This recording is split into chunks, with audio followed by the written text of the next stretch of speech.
So first అయితే మనం WhatsApp chatting దగ్గరికి అయితే వచ్చామండి. ఇక్కడ వీళ్ళు అకౌంట్ ప్రాబ్లమ్‌తోని కాంటాక్ట్ అయినప్పుడు వీళ్ళ ప్రాబ్లమ్ ఏంటిదనేది ఇక్కడ మనమైతే క్లియర్‌గా చూడొచ్చు.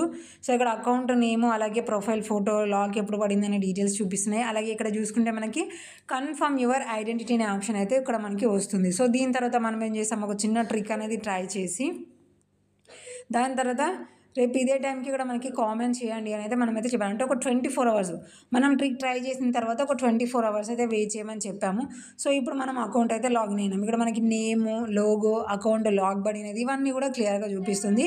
సో ఇప్పుడు మనము గెట్ స్టార్టెడ్ అనే ఆప్షన్ మీదనైతే క్లిక్ చేస్తున్నాము. క్లిక్ చేసిన తర్వాత మనకి అసలు అకౌంట్ అన్లాక్ ఆప్షన్ చేంజ్ అయిందా లేదా అనే క్లారిటీ కూడా మనకైతే వచ్చేస్తుంది.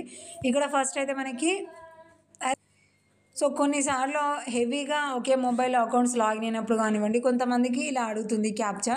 సో ఇక్కడ పైన ఉన్న లెటర్స్ ఏంటి అనేది మనమైతే క్లియర్గా రాయాలి.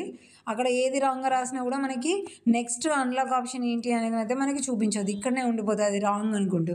మనం కరెక్ట్ ఎంటర్ చేస్తే అది లోడింగ్ అయ్యి నెక్స్ట్ పేజ్కి వెళ్తుంది. ఇక్కడ మనకి గెట్ కోడ్ బై ఈమెయిల్ అనే ఆప్షన్ అయితే మనకి వచ్చేసింది. సో ఇంతకుముందుకు మనకున్న అన్లాక్ ఆప్షన్ ఏంటి, confirm your identity. Confirm your identity నుంచి వెళ్ళి మనకి గెట్ కోడ్ బై ఈమెయిల్ అనే ఆప్షన్ మనకి వచ్చేసింది. సేమ్ అకౌంట్ ఇక్కడ మనం అయితే క్లియర్గా చూడొచ్చు. మనం వాళ్ళ చాటింగ్ దగ్గరే ఉన్నాము. మనం థర్స్డే అకౌంట్ లాగిన్ అయ్యాము.